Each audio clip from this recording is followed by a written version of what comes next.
Vector product का मतलब ये है कि जो हम मल्टीप्लाई करेंगे उसका जो रिजल्ट है वो इस बार स्केलर नहीं आने वाला, वो वेक्टर आने वाला है। तो इसीलिए उसको वेक्टर प्रोडक्ट बोल देते हैं। और इसको किस तरह से लिखा जाता है, A vector cross B vector. इसको लिखेंगे ए वेक्टर क्रॉस बी वेक्टर, और ये क्या आएगा, ये आएगा ए बी साइन थीटा, और यहाँ पर लिख दिया आपने एन कैप। एन कैप का मतलब क्या है, वेयर थीटा क्या है यहाँ पर, angle between theta is the angle between A vector और बी वेक्टर। तो जो दो वेक्टर्स हैं ए वेक्टर और बी वेक्टर, उनके बीच का जो एंगल है दैट इज थीटा। तो theta is the angle between A vector and B vector, and N vector oh sorry N cap ये क्या है, unit normal vector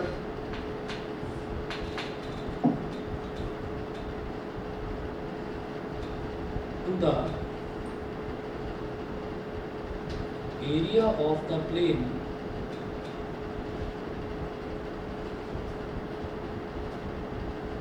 formed by a vector and b vector। area of the plane formed by a vector and b vector।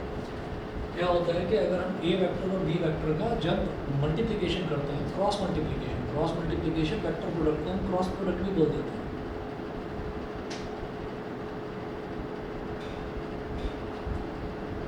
इसको हम cross product भी बोल देते हैं। तो ऐसे होता है कि मान लीजिए हमारे पास एक वेक्टर तो ये है ए वेक्टर, और एक वेक्टर ये है बी वेक्टर। अब इनका क्रॉस प्रोडक्ट करना है, तो क्रॉस प्रोडक्ट करने के लिए आप ए वेक्टर और बी वेक्टर की हेल्प से पैरेललोग्राम बना लो। ठीक है, parallelogram law of vector addition वाला नहीं है, आपको पैरेललोग्राम बनाने का। कैसे बनेंगे, आप बी वेक्टर से ए वेक्टर के पैरेलल एक डॉटेड लाइन ड्रॉ कर लेंगे, और ए वेक्टर से बी वेक्टर के पैरेलल एक डॉटेड लाइन ड्रॉ कर दिया। अब ये जो पैरेललोग्राम का एरिया बन गया है ना, ये जो एरिया बन गया है, this is called A vector cross B vector का mod. A vector cross B vector का जो मॉड बन गया है, जो इन दोनों का जो मैग्नीट्यूड आएगा, क्रॉस प्रोडक्ट का जो मैग्नीट्यूड आएगा वो होगा इस एरिया के बराबर, जो ए वेक्टर और बी वेक्टर की हेल्प से जो पैरेललोग्राम बना है उसके एरिया के बराबर। और जो इनका एरिया बना है, इस प्लेन पर एक वेक्टर बना लो जो कि परपेंडिकुलर डायरेक्शन में, कोई भी प्लेन, जैसे फॉर एग्जांपल मैं ये कहूँ कि ये हमारे पास बुक रखी है, तो इधर ए वेक्टर है, इधर ए वेक्टर है और इधर बी वेक्टर है। तो ए वेक्टर और बी वेक्टर की हेल्प से ये प्लेन बन गया। इस प्लेन पर जो नॉर्मल डायरेक्शन में जो एरिया जाएगा, तो दैट, और उस नॉर्मल डायरेक्शन का आप यूनिट वेक्टर दे दो। यूनिट वेक्टर कैसे निकाला जाता है, नॉर्मल वेक्टर निकाल लिया आपने, और वो जो नॉर्मल वेक्टर है उस नॉर्मल वेक्टर को उसी के मैग्नीट्यूड से डिवाइड कर दो। नॉर्मल किसी भी वेक्टर को उसके खुद के मैग्नीट्यूड से अगर हम डिवाइड कर देते हैं तो उसका यूनिट वेक्टर आ जाता है। तो वो क्या रहेगा, यूनिट नॉर्मल वेक्टर, उसको बोलते हैं एन कैप। और ये एन कैप के साथ मल्टीप्लिकेशन सिर्फ ये शो करता है कि इसका जो रिजल्ट आएगा वो किसी न किसी डायरेक्शन में होगा। तो वो डायरेक्शन होगी, इसका मतलब क्या है कि इसका रिजल्ट जो आएगा that is a vector quantity. समझ गए? अच्छा, उसके बाद जो इसका डायरेक्शन है, डायरेक्शन निकालने का जो रूल है वो स्क्रू रूल भी होता है, राइट हैंड स्क्रू रूल। देखिएगा, जैसे यहाँ पर दिखा रखा है, मैं पेज नंबर 23 पर ही vector product of two vectors है, उसके नीचे देखिएगा इन्होंने ऐसे दिखाया कि जैसे हमारे पास दो वेक्टर्स हैं। एक तरीका तो ये हो गया डायरेक्शन समझने का, एक दूसरा तरीका देखिए, एक वेक्टर ए वेक्टर है वो इस तरह से है, और दूसरा वेक्टर बी वेक्टर इस तरह से है। दोनों के बीच में एंगल है थीटा, दोनों के बीच में एंगल है थीटा। तो फिर इसका डायरेक्शन किस तरीके से निकलेगा, एक दूसरा तरीका ये है कि A vector cross B vector निकाला जा रहा है। तो A vector cross B vector का मतलब क्या है कि ए वेक्टर को बी वेक्टर की तरफ ऐसा करिए जैसे कि एक स्क्रू घूमता है। ठीक है, तो ए वेक्टर बी वेक्टर की तरफ घूमे।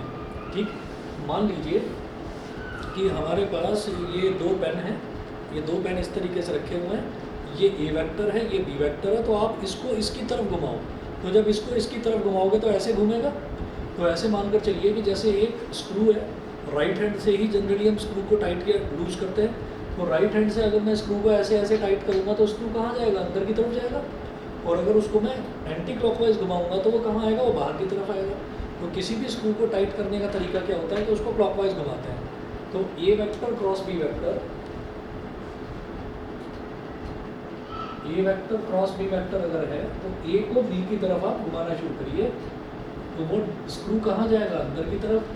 तो ये डायरेक्शन हो जाएगी ए vector cross B vector, A vector cross B vector की ये डायरेक्शन हो जाएगी। ठीक है, तो वही इन्होंने आगे स्क्रू बनाकर दिखा रखा है उस चीज़ को, समझ गए। तो डायरेक्शन निकालने के दो तरीके हो सकते हैं। एक तो ये है कि दो वेक्टर्स जो हैं उन दो वेक्टर्स की हेल्प से, जो भी दो वेक्टर्स हैं उन दो वेक्टर्स की हेल्प से आप एक पैरेललोग्राम बना लें। उसका जो एरिया है वो तो उसके क्रॉस प्रोडक्ट का मैग्नीट्यूड रिप्रेजेंट करेगा, ठीक है। और जो उस पर नॉर्मल एक आप बना लेंगे तो उससे पता चलेगा कि उसकी डायरेक्शन कहाँ पर है, ठीक। तो ये दो चीज़ें यहाँ पर क्यों देखनी पड़ रही हैं वेक्टर प्रोडक्ट में, और ऐसा मुझे स्केलर प्रोडक्ट में क्यों देखना नहीं पड़ रहा था, क्योंकि स्केलर प्रोडक्ट का जो रिजल्ट है वो रिजल्ट हमेशा एक कांस्टेंट आता है, वो एक स्केलर आता है, उसमें डायरेक्शन होती ही नहीं। यहाँ पर डायरेक्शन है, इस वजह से ये चीज़ हमें देखनी पड़ रही है। इसके बाद फिर वही है rules for determining the direction of A vector cross B vector, ये वही है राइट हैंड स्क्रू रूल। ये आपसे डायरेक्टली पूछा नहीं जाएगा।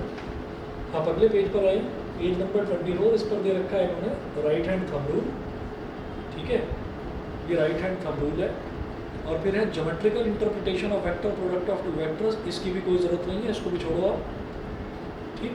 सीधा सीधा आप प्रॉपर्टीज़ ऑफ वेक्टर प्रोडक्ट पर आ जाइए, पेज नंबर 24 पर बिल्कुल नीचे आ जाइए, प्रॉपर्टीज़ ऑफ वेक्टर प्रोडक्ट। इसमें देखिए फर्स्ट प्रॉपर्टी है vector product is anti commutative, vector product is anti commutative. तो पेज नंबर 24 पर सबसे नीचे हैं हम properties of vector product. Vector product is anti commutative.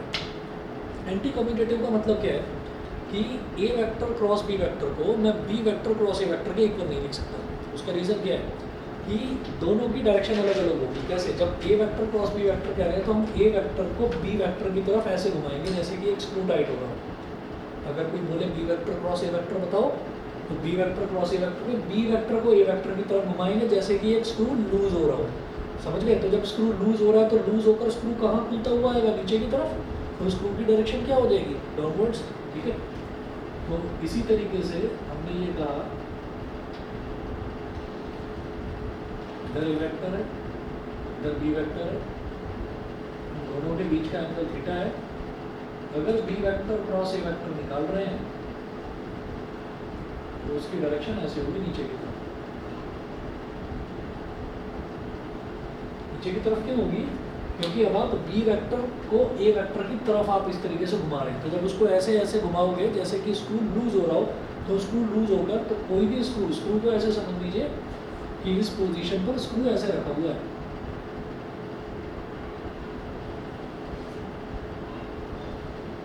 ऐसे स्क्रू रखा हुआ है, और ये उसका ग्रूव है, बीच का ग्रूव। ग्रूव क्या होता है, एक बारीक सा जगह होती है, खाली जगह होती है जिसमें स्क्रू ड्राइवर लगाकर उसको ऐसे टाइट या लूज करा जाता है, ठीक है। तो अगर ए वेक्टर को बी वेक्टर की तरफ घुमाओगे तो स्क्रू कहाँ जाएगा, अंदर की तरफ, ऊपर की तरफ। और अगर उसको वापस ऐसे बी वेक्टर को ए वेक्टर की तरफ घुमाओगे तो वो नीचे की तरफ। तो दोनों ही केसेस में एक में डायरेक्शन अपवर्ड है तो एक में डायरेक्शन डाउनवर्ड है। तो ये एंटी कम्यूटेटिव होता है। एंटी कम्यूटेटिव का मतलब क्या है, जो मैं प्रॉपर्टीज देख रहा हूँ उसकी,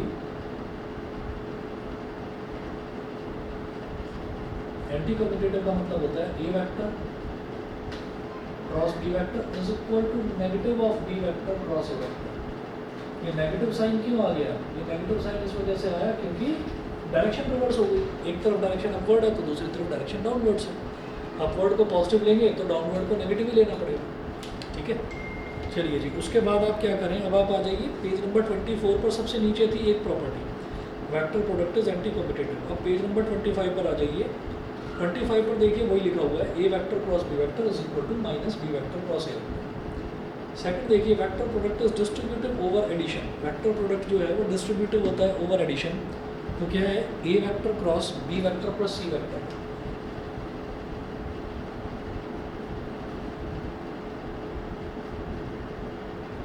ए vector cross B vector plus C vector. तो डिस्ट्रीब्यूटिव का मतलब क्या है कि ये जो बीच में प्लस का साइन है, ये प्लस का साइन तो एज इट इज रहेगा, ठीक है।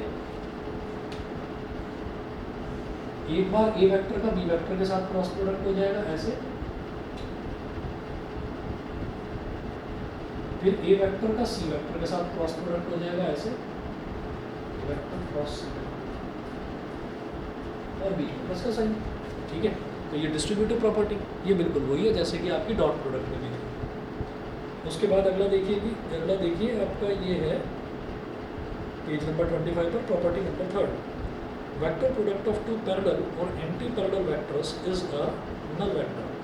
Vector product of two parallel और एंटी पैरेलल वेक्टर्स, तो पैरेलल वेक्टर का मतलब क्या हो गया, पैरेलल वेक्टर का मतलब ये हो गया कि दोनों के बीच का एंगल जो है वो या तो 0 डिग्री है, ठीक है, और एंटी पैरेलल तो ये हो गया कि दोनों एक ही साइड जा रहे हैं, तो दोनों एक ही डायरेक्शन में है, तो दोनों के बीच का एंगल कितना हो गया 0 डिग्री, और एंटी पैरेलल का मतलब कि ये इस डायरेक्शन में ये इस डायरेक्शन में, तो दोनों के बीच का एंगल कितना हो जाएगा 180 डिग्री। ठीक है, तो दोनों ही केसेस में जो रिजल्ट आएगा वो 0 ना आकर, अब मैं उसको क्या बोलूँगा 0 वेक्टर, या 0 वेक्टर को हम नल वेक्टर बोल देते हैं। तो देखिए थर्ड प्रॉपर्टी क्या है, थर्ड है कि अगर दो पैरेलल या एंटी पैरेलल वेक्टर्स हैं तो A vector cross B vector क्या हो जाएगा, either A B sine 0 degree N cap. ठीक है, तो 0 डिग्री साइन 0 डिग्री कितना हो जाएगा 0, 0 इंटू एनीथिंग पूरा का पूरा 0, और वो एन कैप के साथ मल्टीप्लाई हो रहा है, यानी कि एक यूनिट वेक्टर के साथ मल्टीप्लाई हो रहा है, तो मतलब उसमें कुछ डायरेक्शन रहेगी, तो इसीलिए मैं उसको सीधा 0 ना बोलकर मैं उसको 0 वेक्टर बोलूँगा ऐसे। इसी तरीके से अगर एंटी पैरेलल होगा तो क्या होगा, A B sine 180 degree N cap, तो साइन 180 डिग्री भी 0 होता है, तो ये भी आपका 0 वेक्टर आ जाएगा। यहाँ तक क्लियर है बेटा, सभी बच्चों को बताइए। Yes sir. ठीक है, चलिए आगे चलता हूँ फिर मैं। उसके बाद अगला देखिएगा,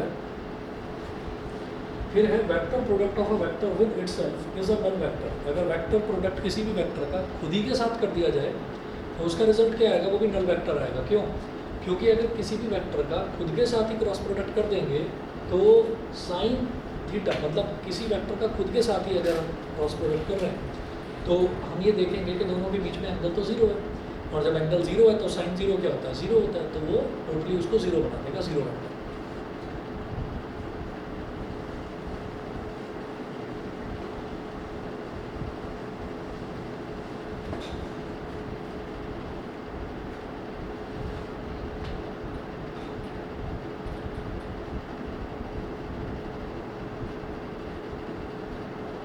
ये वेक्टर क्रॉस ये वेक्टर, अगर किसी वेक्टर का खुद के साथ ही क्रॉस प्रोडक्ट करा जाए वो हो जाएगा ए वेक्टर अपने ही साथ कितना एंगल बनाएगा, कुछ भी नहीं 0 डिग्री, तो ए साइन 0 एन कैप, साइन 0 0 होता है तो 0 इंटू एनीथिंग 0, तो ये भी 0 वेक्टर बन गया, नल वेक्टर। अगला देखिए पांचवी property, the magnitude of the vector product of two mutually perpendicular vectors is equal to the product of their magnitudes, is equal to the product of their magnitudes। तो अब सिर्फ vector product के magnitude की बात करी जा रही है। तो वेक्टर प्रोडक्ट का मैग्नीट्यूड कैसे, मतलब देखिए ए vector cross B vector, A vector cross B vector क्या होता है, ए बी साइन थीटा, और उसके साथ में एक टर्म यूज करी जाती है एन कैप। ठीक है, एन कैप यूज़ करूँगा ही नहीं अगर इसके मैग्नीट्यूड की बात करी जा रही है, अगर इसके मैग्नीट्यूड की बात करी जा रही है तो एन कैप मत लगाओ।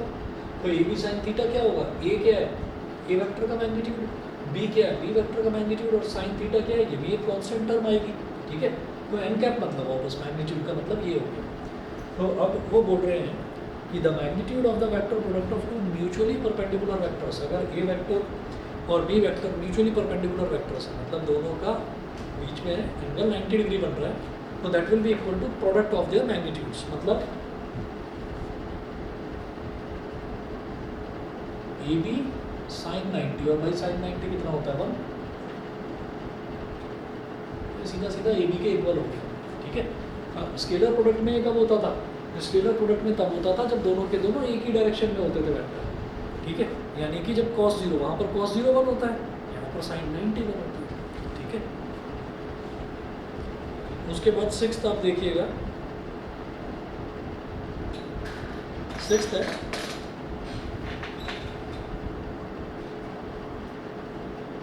सिक्स्थ प्रॉपर्टी इंपॉर्टेंट है, अगर आई कैप का आई कैप के साथ ही क्रॉस प्रोडक्ट कर दिया जाए तो जीरो आएगा।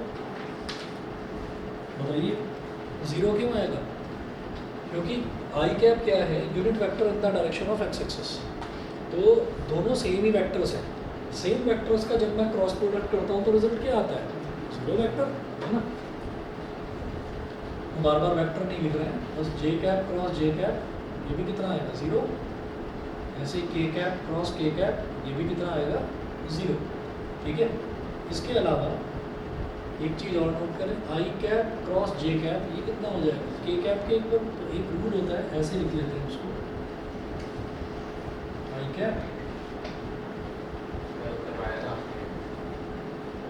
जे कैप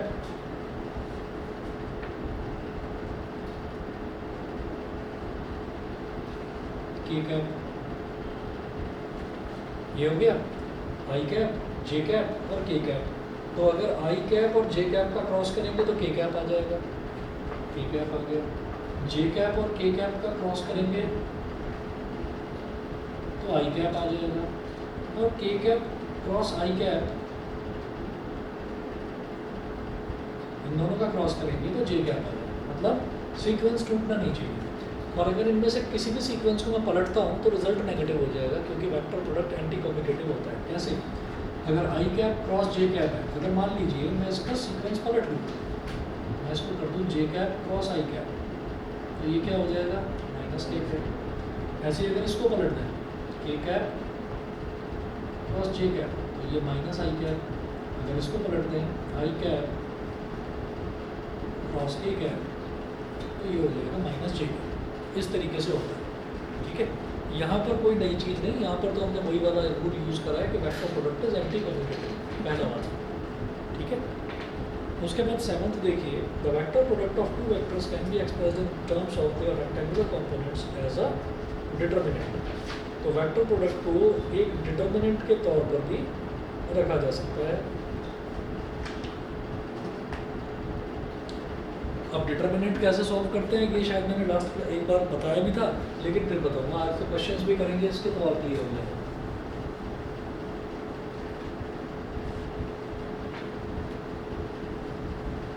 वेक्टर प्रोडक्ट को निकालने का एक तरीका ये भी होता है कि जैसे हमारे पास इफ, ये मैं कौन सी प्रॉपर्टी बता रहा हूँ आपको, ये वाली है लास्ट प्रॉपर्टी है इसमें, seventh property, page number 25।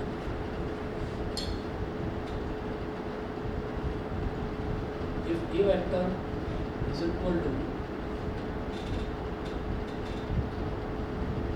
ax I cap plus ay j cap plus az k cap, B vector is equal to bx I cap plus by j cap plus B Z K cap. तो A vector cross B vector, तो determinant क्या होता है? बड़ा सा modulus sign बनाएं और यहाँ पर लिखें आई कैप जे कैप और के कैप, और इधर लिखो A X A Y A Z,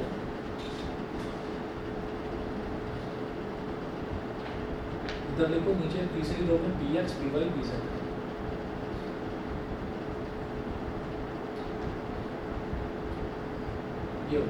ये वेक्टर क्रॉस बी वेक्टर इस तरह से निकाला जाता है। इसको सॉल्व कैसे करते हैं ये मैं आपको इसके न्यूमेरिकल्स में बताऊंगा। उसके बाद देखिएगा, अब आप आ जाइए पेज नंबर 26 पे। अब वो बोल रहे हैं sine of the angle between two vectors, ये कैसे निकाला जा सकता है? ये बेहद आसान है भाई। जब हमने ये देखा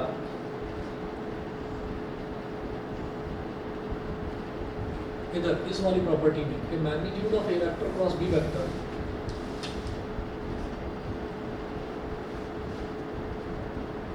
ये क्या होता है? A B sine theta. तो अगर कोई पूछे कि दो एंगल्स के बीच का जो मतलब दो वेक्टर्स के बीच का जो एंगल है उसका साइन निकालो, मतलब साइन थीटा निकालो, तो वो कैसे निकलेगा? ये ए बी यहाँ डिवाइड में चला जाएगा। Sine theta is equal to A vector cross B vector का मॉड और ए बी। ठीक है।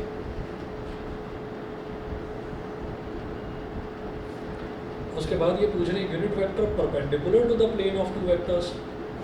वो जो यूनिट वेक्टर है एन कैप वो कैसे निकाला जाएगा, एन कैप निकालने का ये तरीका है। एन कैप कैसे निकलेगा भाई, A vector cross B vector का जो भी रिजल्ट आए उसको ए वेक्टर क्रॉस बी वेक्टर के मैग्नीट्यूड से डिवाइड कर दो, वेक्टर को वेक्टर के मैग्नीट्यूड से डिवाइड कर देते हैं तो यूनिट वेक्टर आ जाता है। ठीक है, तो इसमें भी कोई नई चीज़ नहीं है। उसके बाद है cross product of two vectors is not commutative but anti commutative. ठीक है, ये कभी कभी पूछ लेते हैं, छोटा सा प्रूफ है इसी वजह से इस पर स्टार बना रखा है। तो आप ये देखिएगा कि यहाँ पर क्या है कि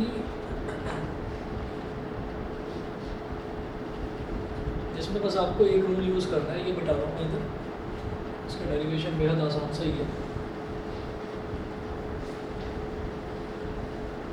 कई बार पूछ लेते हैं कि आप ये बताइए कि वेक्टर प्रोडक्ट जो है वो एंटी कम्यूटेटिव है, ये तो चलो प्रॉपर्टी हो गई, लेकिन ऐसा क्यों है, इसको प्रूव करके दिखाइए।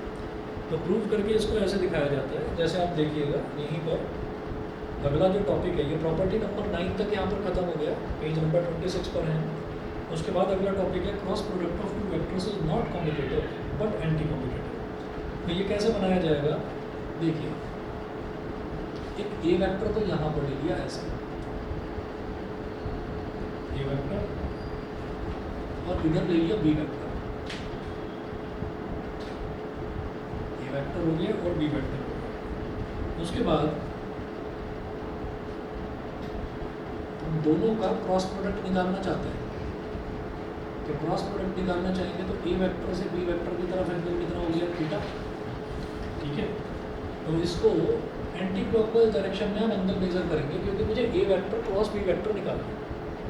ठीक है, तो जब हम ए वेक्टर क्रॉस बी वेक्टर निकालेंगे तो हमारा जो एन कैप है, एन कैप की डायरेक्शन क्या हो जाएगी, इस प्लेन के परपेंडिकुलर हो जाएगी, ऐसे हो जाएगी।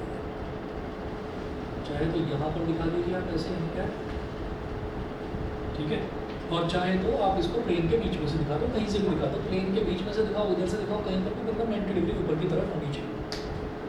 ठीक है, इसके बाद दूसरा देखिए डायग्राम, दूसरा डायग्राम क्या है कि अब ये तो हो गया A vector cross B vector वाला केस। अब है आप उसी तरह से ए वेक्टर को यहीं पर दिखाइए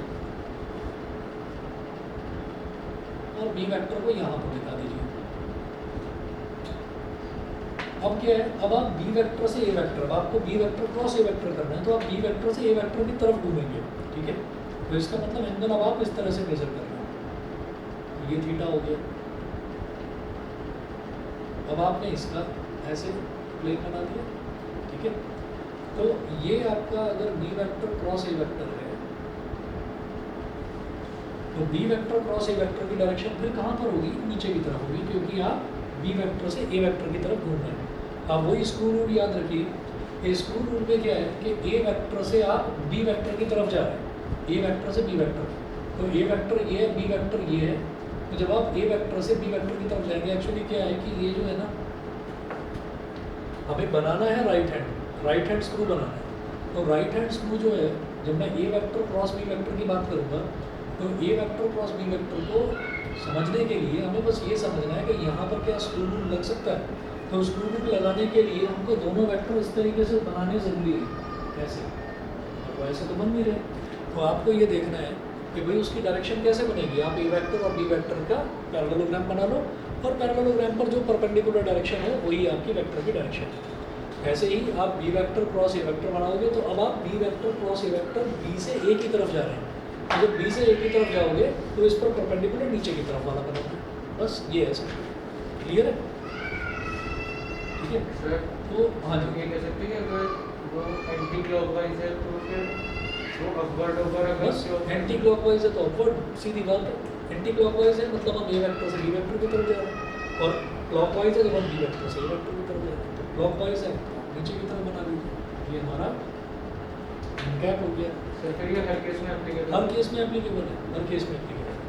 तो वही चीज़ है यहाँ पर कि भाई A vector cross B vector क्या होगा, A vector cross B vector is equal to A B sine theta N cap, और इसी तरीके से B vector cross A vector क्या होगा,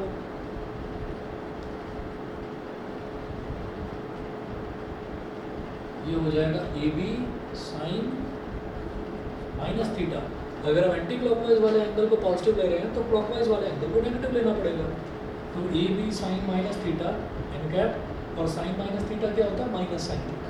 ठीक है, तो माइनस बाहर आ जाएगा, ये हो जाएगा माइनस का A B sine theta N cap, और ये किसके बराबर हो गया, A vector cross B vector.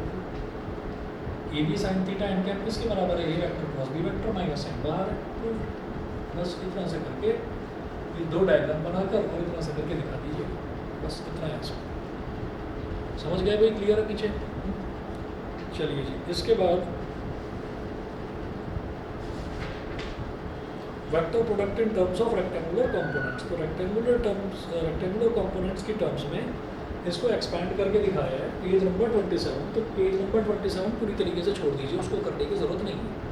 ठीक है, vector product in terms of rectangular components ये आपको नहीं करना है, इसको छोड़ दीजिए, क्योंकि इसमें डिटर्मिनेंट का एक्सपेंशन समझाया गया है, वो आपको समझाने की ज़रूरत नहीं है, वो बस न्यूमेरिकल आएगा उसमें करना है। इसको छोड़ दो, और पेज नंबर 28 पर इसके न्यूमेरिकल से स्टार्ट है। एग्जाम्पल नंबर 39 यहाँ से स्टार्ट करना। एग्जाम्पल नंबर 39 में देखिएगा, ये बोल रहे हैं prove that the vectors A vector and B vector are parallel. हमें ये प्रूव करना है कि ये दो वेक्टर्स जो हैं वो पैरेलल हैं। तो पैरेलल का मतलब क्या है कि दोनों वेक्टर्स के बीच में एंगल कितना बन रहा है, 0 डिग्री। अगर दोनों पैरेलल हैं तो उनके बीच में एंगल कितना बनेगा, 0 डिग्री। ठीक है, तो 0 डिग्री का मतलब क्या हो गया,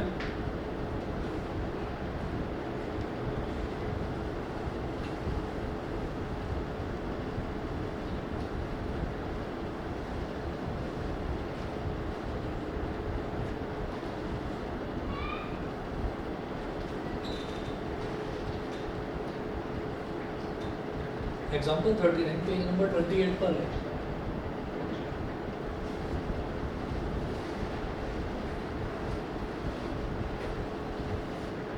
Prove that the vectors A vector is equal to 2i cap minus 3j cap minus k cap.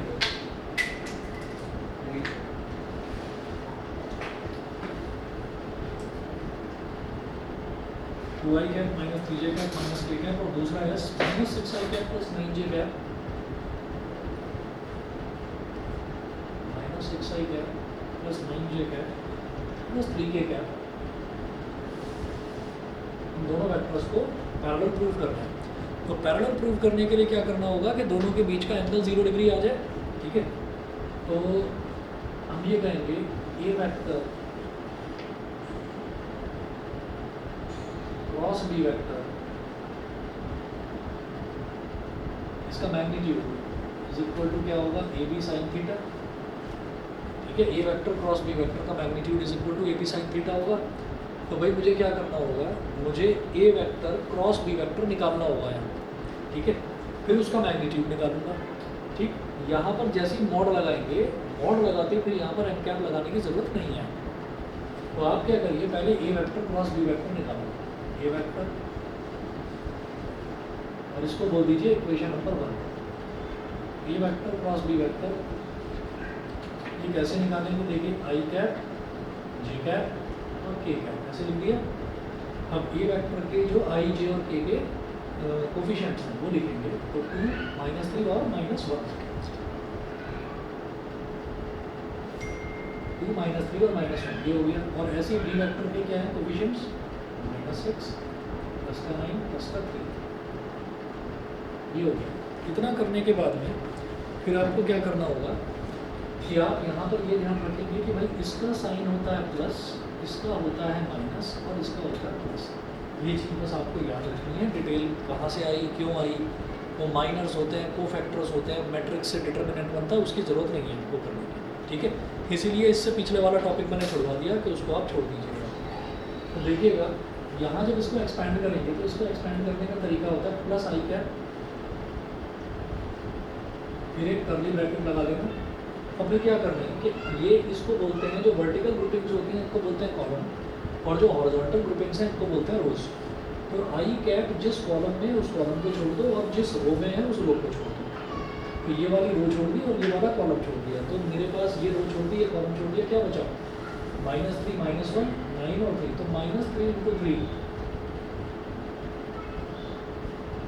-9 × -1। वो रोड भी छोड़ी हमने आई कैप वाली, क्या बोल रहे हो? वाई कैप वाली रोड भी छोड़ी, आई कैप वाला? वो टूवर्ड्स हाँ, -6 ये रूल है इसका, इसको एक्सपेंड करने का तरीका है कि अगर मैं आई कैप वाला ले रहा हूँ तो इसका कॉलम छोड़ दो आई कैप का, और आई कैप जिस हॉरिजॉन्टल रो में है उस रो को छोड़ दो। तो मेरे पास ये 4 एलिमेंट्स बचेंगे, दिस इंटू दिस, इसको इससे मल्टीप्लाई करो -3 × 3, और फिर इसको इससे मल्टीप्लाई करो और बीच में माइनस का साइन लगाओ, this into this minus this into this, ये करना है, समझ गए? ठीक है। अगला -j कैप,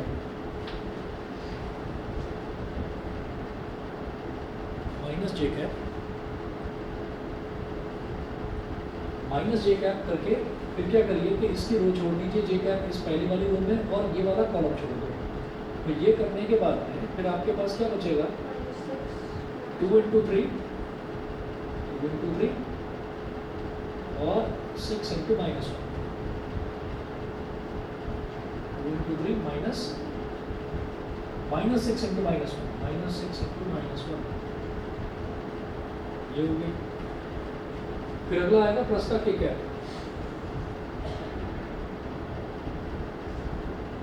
प्लस का k कैप, तो इसको हटाओ,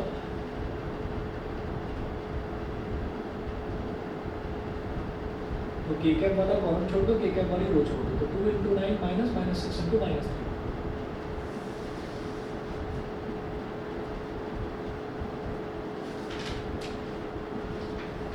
यहाँ तक क्लियर? ठीक है। ऑनलाइन वाले बच्चे बताएं भाई, यहाँ तक क्लियर है? Yes sir.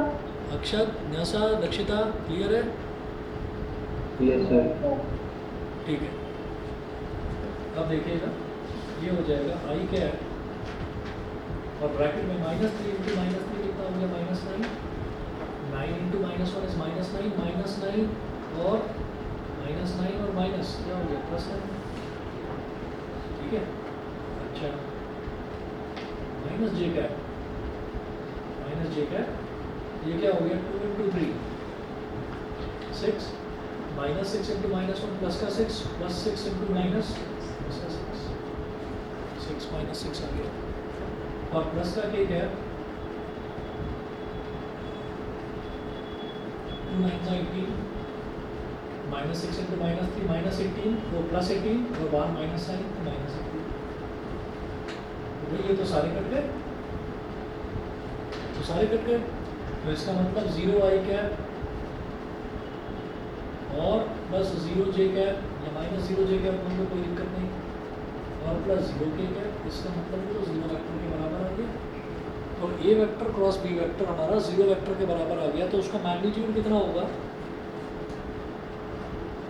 Therefore, magnitude of a vector cross b vector is equal to 0, बस उसके ऊपर से वेक्टर का सिंबल हट गया, 0 आ गया।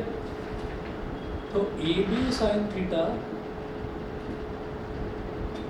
Is equal to 0। अब A का मतलब क्या है? A का मैग्नीट्यूड कैसे निकलेगा?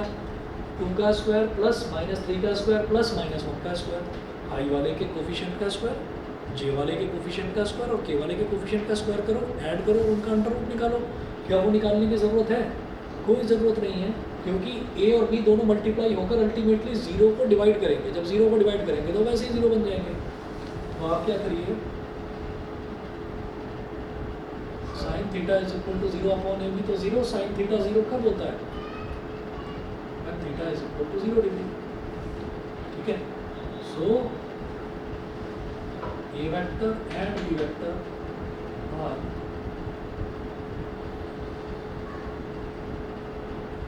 Parallel vectors.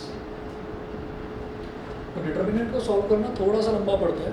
अब जैसे यही वाला क्वेश्चन था, अब मान लीजिए पेपर में ये वाला क्वेश्चन आ जाए, तो इस वाले को फिर आप वेक्टर प्रोडक्ट से करोगे या डॉट प्रोडक्ट से करोगे? इसको डॉट प्रोडक्ट से कर देना। डॉट प्रोडक्ट कंपेरेटिवली बहुत आसान होता है, फटाफट दोनों को मल्टीप्लाई कर देना। उसमें क्या होगा कि AB cos थीटा निकालना होगा, और AB cos थीटा वो आपका 0 के बराबर नहीं होना चाहिए। AB cos थीटा आपका AB के ही बराबर हो जाना चाहिए। ठीक है, इधर AB के ही बराबर आ जाएगा। उससे करने का क्या फ़ायदा है, मतलब हमारा जो कैलकुलेशन है, कैलकुलेशन आसान हो जाता है डॉट प्रोडक्ट से। तो अनटिल एंड अनलेस ये मेंशन ना करा जाए, क्योंकि मैंने अभी वेक्टर प्रोडक्ट करा है तो मैं क्वेश्चन सारे वेक्टर प्रोडक्ट से ही करूँगा ताकि हमारी वेक्टर प्रोडक्ट की भी प्रैक्टिस हो जाए।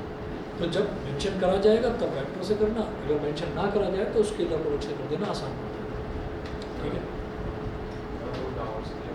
बता दो टेंशन मत लो, सभी के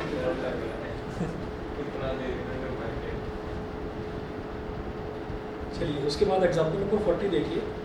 calculate the area of the parallelogram whose two adjacent sides are formed by the vectors a vector this and b vector this. Okay.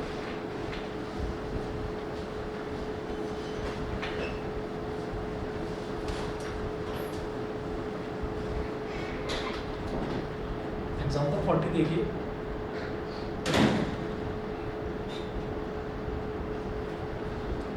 Example 40 में calculate the area of the parallelogram whose two adjacent sides are formed by the vectors। तो ये parallelogram है,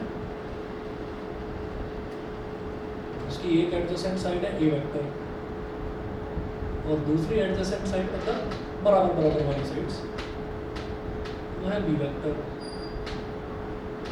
वो कह रहे हैं कि इस पैरेललोग्राम का एरिया निकालिए। तो पैरेललोग्राम का एरिया क्या होता है, क्रॉस प्रोडक्ट का मैग्नीट्यूड, क्रॉस प्रोडक्ट का मैग्नीट्यूड। तो आपको क्या करना है, you know that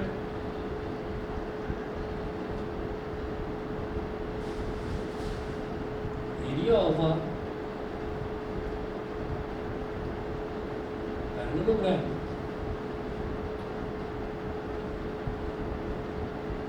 we know that area of a parallelogram formed by two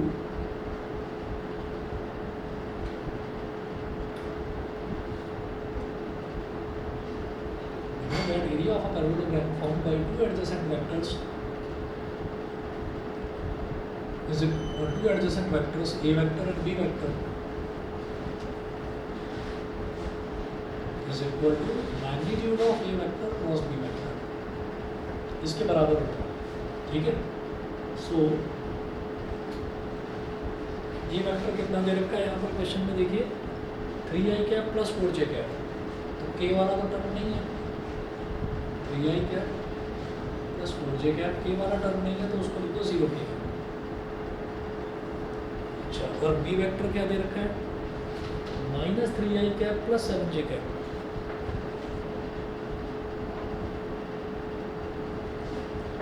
यहाँ पर भी k वाला टर्म नहीं है तो उसको लिख दो 0 k कैप। ठीक है, तो a vector cross b vector पहले तो निकालूंगा और फिर उसका मैग्नीट्यूड निकाल देंगे। जो उसका मैग्नीट्यूड होगा वही आपका एरिया ऑफ पैरेललोग्राम होगा। तो A vector cross B vector कैसे निकलेगा, आई कैप जे कैप और के कैप, ऐसे लिखिए 3 4 और 0, -3 7 और 0, ये हो गया। ठीक है, अब इसको उस तरफ कर रहा हूँ आगे में।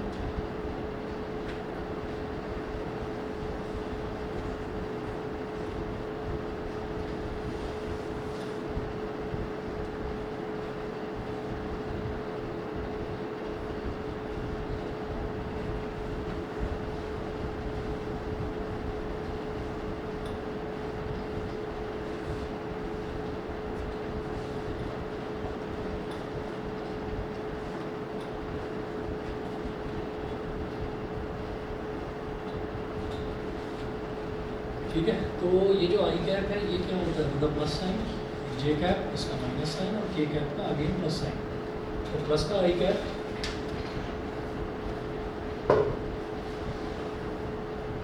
फिर ब्रैकेट लगाइए, इस कॉलम को छोड़ दो और इस रो को छोड़ दो। 4 इंटू 0 माइनस 7 इंटू 0 तो 0 माइनस 0, 4 इंटू 0 माइनस 7 इंटू 0। फिर अगला आएगा माइनस का जे कैप, माइनस का जे कैप। अब जे कैप के लिए क्या करेंगे, इस कॉलम को छोड़ दो और इस रो को छोड़ दो। तो 3 into 0 minus 3 into 0, 3 into 0 minus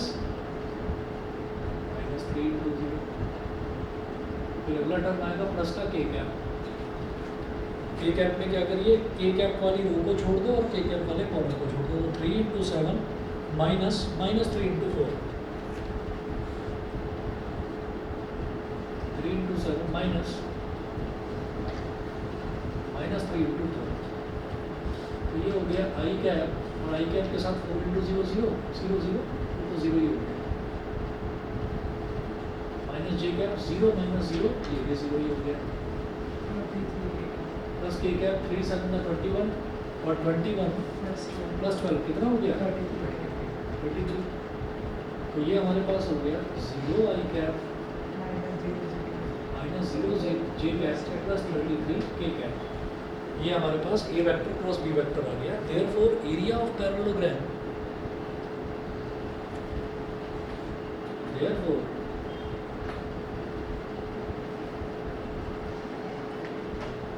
area of parallelogram is equal to a vector cross b vector का मैग्नीट्यूड। मैग्नीट्यूड कैसे निकलेगा भाई, आई कैप वाले का स्क्वायर कर दो यानी कि 0 का स्क्वायर प्लस इस वाले 0 का स्क्वायर प्लस 33 का स्क्वायर, 0 का स्क्वायर है 0, 0 का स्क्वायर है 0, केवल 33 का स्क्वायर बचा। और किसी के भी स्क्वायर का अगर स्क्वायर रूट निकालते हैं तो वो सिर्फ 33 आता है। 33 क्या लिखेंगे और रिजल्ट में स्क्वायर यूनिट्स। स्क्वायर यूनिट्स क्यों? क्योंकि ये एरिया है, तो एरिया स्क्वायर मीटर या स्क्वायर सेंटीमीटर में आएगा, यहाँ कुछ दे नहीं रखा तो स्क्वायर यूनिट्स। बताइए बेटा, ऑनलाइन वालों को क्लियर है? Yes sir. ठीक है, अगला देखिएगा। एग्जाम्पल 41 में है, इफ ए वेक्टर और B vector denote the sides of a parallelogram and its area is AB upon 2, find the angle between A vector and B vector. A vector and B vector denote the sides of a parallelogram. ठीक है, example number 41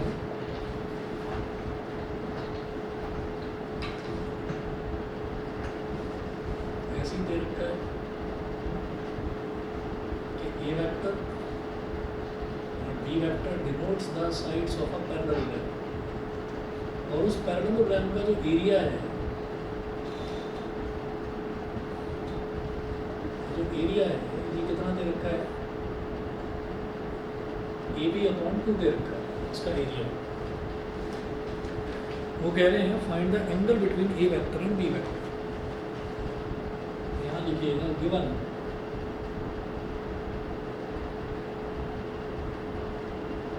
ए vector cross B vector का magnitude is equal to A B upon 2, ये दे रखा है, ठीक है। और A vector cross B vector का मैग्नीट्यूड क्या होता है, ए बी साइन थीटा, लिखिएगा A B sine theta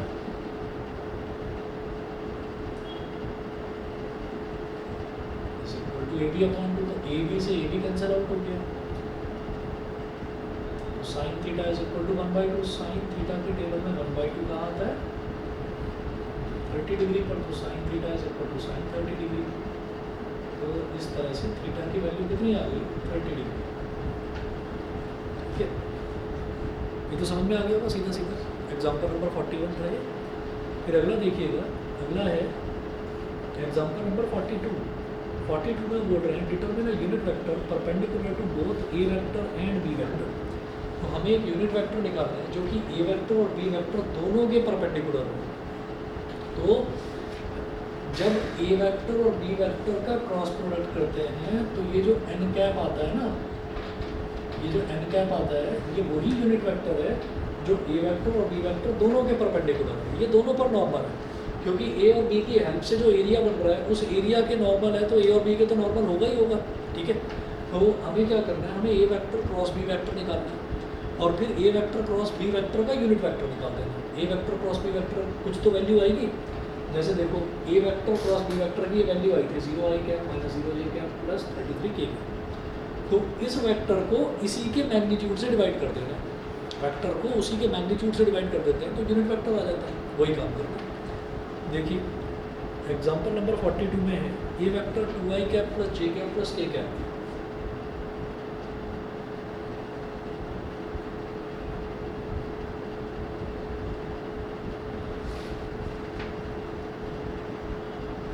A vector है 2i कैप प्लस जे कैप प्लस के कैप और बी वेक्टर है आई कैप माइनस जे कैप प्लस 2k कैप।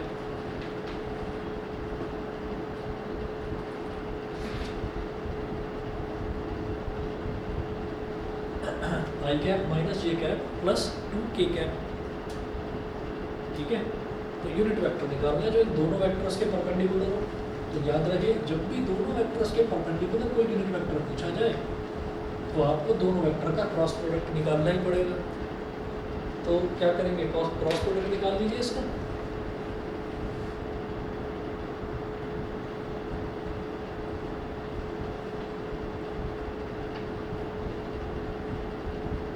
आई कैप जे cap के कैप, ए वेक्टर के कोफिशिएंट्स 2 1 1, बी वेक्टर के coefficients 1 -1 2,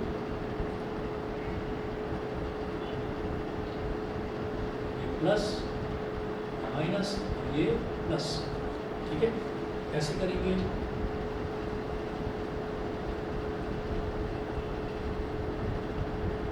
ये हो गया प्लस का आई कैप, ये कॉलम छोड़ दो ये रो छोड़ दो, 1 × 2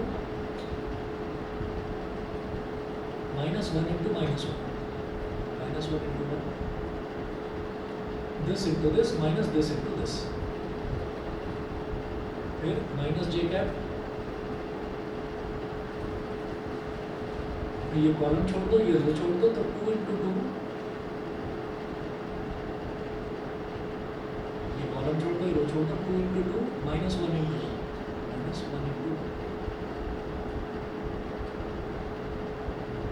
प्लस के कैप, ये कॉलम छोड़ दो ये रो छोड़ दो तो 2 × -1 -1 × 1,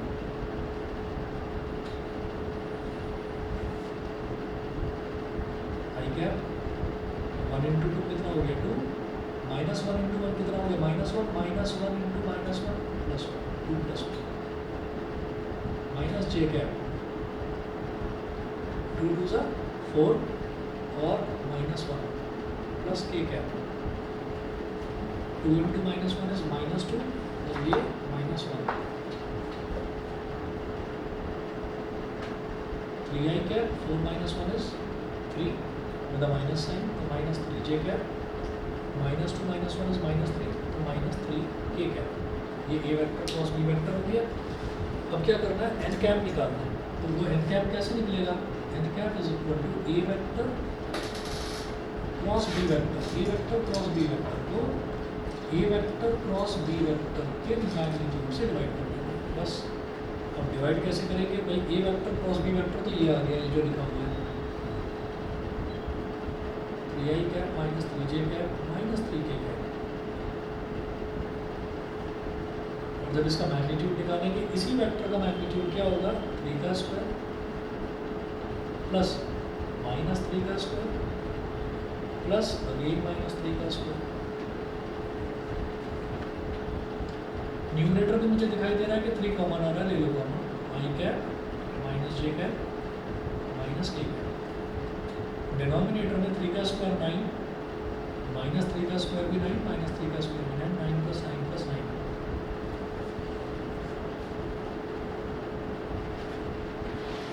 9 + 9 + 9 क्या हो गया 27। तो डिनोमिनेटर में आ गया √27।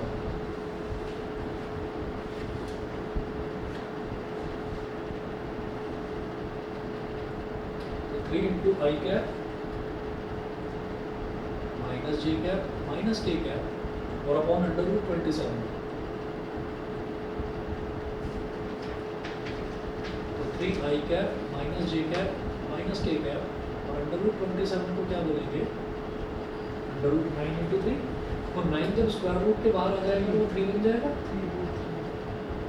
3i cap -j cap -k cap, तो ये डिनोमिनेटर में बन गया 3√3। अब एक 3 से 3 कैंसिल आउट हो गया, इसको क्या बोल देंगे 1/√3 i cap -j cap -k। ठीक है, ये करना है। आगे के क्वेश्चंस देखिएगा, हो सकता है 1-2 क्वेश्चंस थोड़े से टिपिकल लगे, करने की कोशिश करना। आप इसमें 50 तक कर लो बस, बहुत है। 51 भी चाहे तो कर लेना। ठीक है। ठीक है। उसके बाद जो आगे के टॉपिक्स हैं वो आपके कि इनका प्रैक्टिकल एप्लीकेशंस क्या हैं उन पर आएंगे। उनमें भी मैं आपको बता दूंगा कौन कौन से करने हैं। एक्चुअली जो नोट्स हैं, नोट्स 3 साल पहले के बनाए हुए हैं, तो तब में और अब में थोड़ा सा जो सिलेबस है, सिलेबस में काफ़ी चेंज आ गया, ठीक है ना। तो जो जो टॉपिक इसमें कटवाने होंगे वो मैं आपको बीच बीच में बताता जाऊँ, ठीक है। चलिए जी, आज इतना ही कर लीजिए, फिर बाकी नेक्स्ट क्लास में देखते हैं। तुम्हारा तो नमन अच्छा